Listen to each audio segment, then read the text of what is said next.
Welcome to Pario magazine, where I chat with individuals who have a desire to create.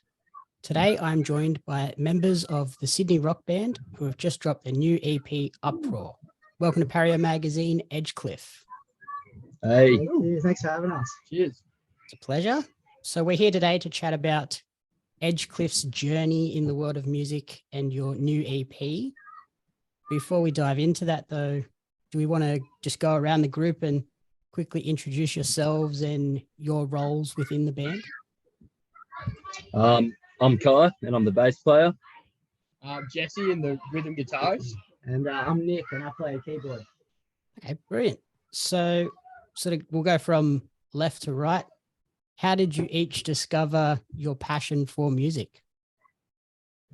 For some of us, it was it came very early from family and things like that, and I think the rest of us, it was sort of through school. We were just hanging out, and we all started jamming on things together, and like we found out that we needed a couple more people in the band, and actually these two boys picked up an instrument at that exact moment and jumped on in with us. So it's pretty cool. Yeah, no, it was sort of something really fun that we could all do together, and watching the other boys jam and stuff, it was really good to see. It was something fun to do at that age. And yeah, we just sort of picked up a guitar myself at around like 16, 15, and just loved it ever since.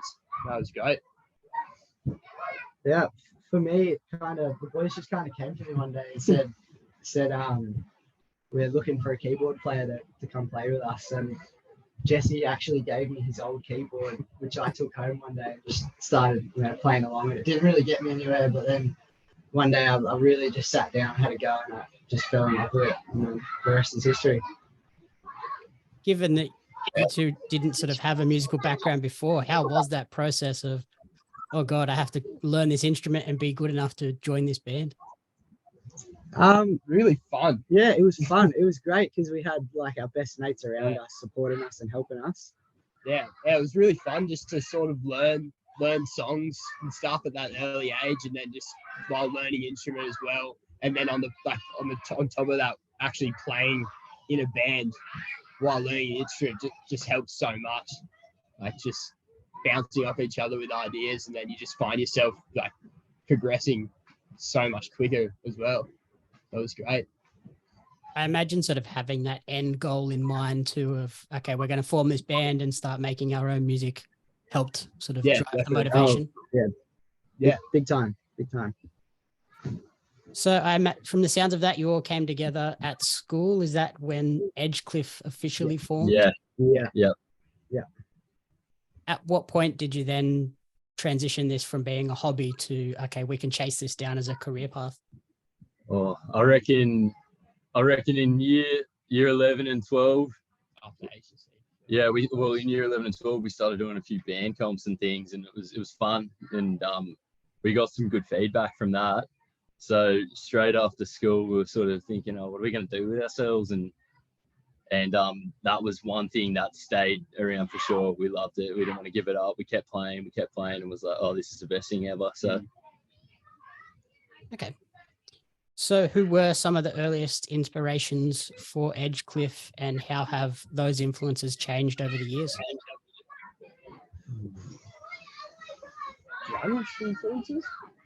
Yeah, a lot of early grunge bands, like Alice in Chains, Nirvana, Pearl Jam. Silverchair as well, definitely. Yeah, Silverchair is a big one. That's a huge one. I think it's safe to say though, like there's 5 of us, and all 5 of us could say something completely different. But I think as a collective, we definitely say bands like Wolfmother, AC/DC, Powderfinger. The Angels. You got Ocean Alley Boys from around where we are as well, which is cool. So yeah, it's all different.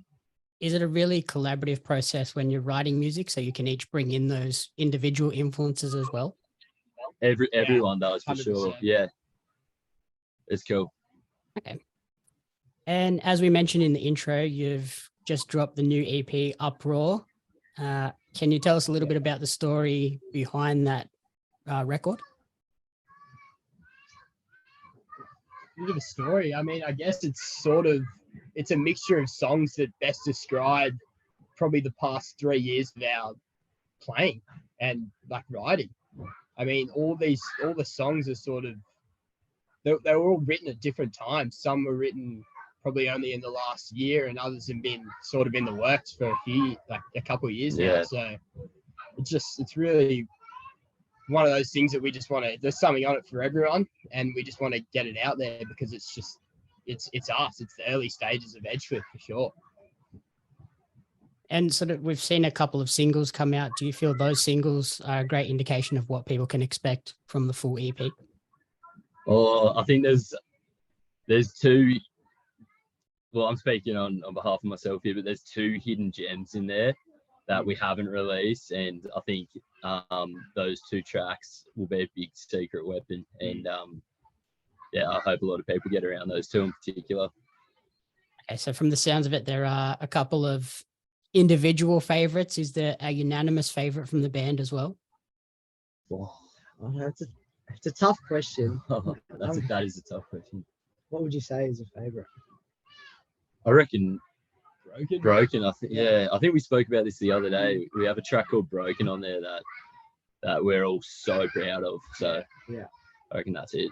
It's a nice soft rock ballad that's just really hits differently when you listen to it and playing it as well. All right, brilliant. And then in January, you're playing a hometown show at the Factory Theatre. Yeah. How are you feeling ahead of that show? Psyched. Yeah, stoked. Cannot wait for that one. Yeah, want it to be big. So yeah, looking forward to that. Being from Sydney, was the Factory Theatre always like a venue that you dreamed of playing?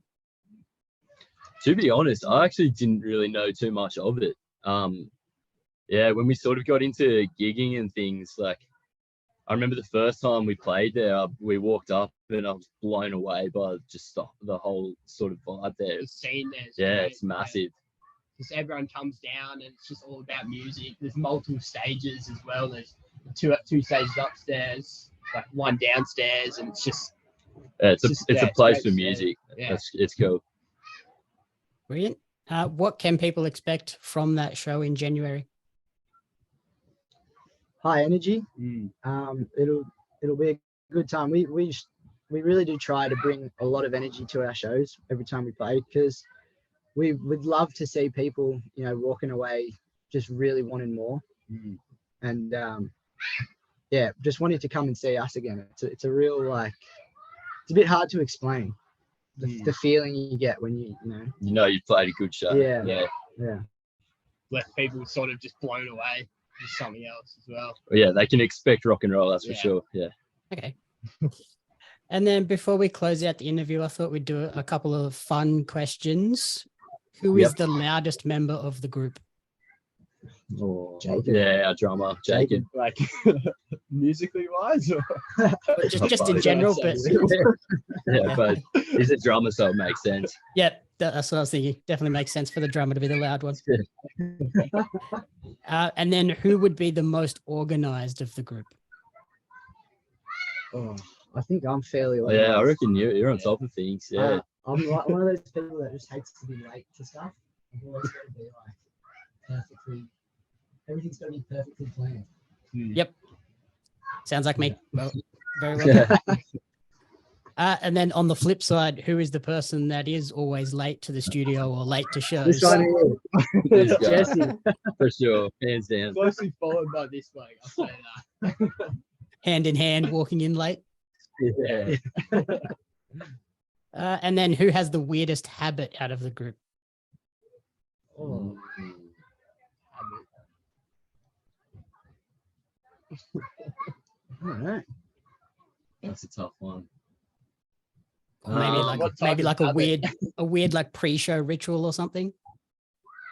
We all sort of get weird before shows. We do have one big collective weird pre-show ritual where about 50% of the things we say isn't really English at all. And it goes downhill very quickly. Yeah. Somebody to psych us up before a show. Yeah. Yep. Get rid of the nerves. Okay. So then looking ahead further in 2023, what else is on the horizon for Edgecliff? Recording Yeah, we want to get some new. We've got some new projects underway at the moment. We shouldn't be talking about that. We're talking about Uproar though. But we're gonna get around and be playing as many shows as we can. That's one thing. We want to take all these songs on the road, play them to new people. So I think that's what's next. Definitely like try to play up and down the coast of Sydney as well.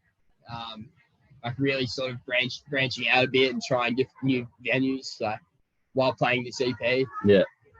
It's definitely something that's on the works for 2023. Yep. So where would be the best place for people to support the band and keep up with these future dates and track the creative journey moving forward?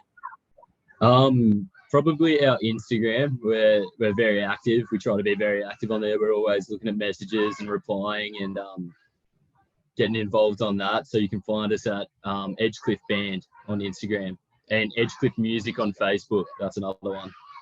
Alrighty, perfect. I'll put those links at the end. Thank you for taking the time to chat with me, and good luck with the EP and good luck with the shows and potentially future touring.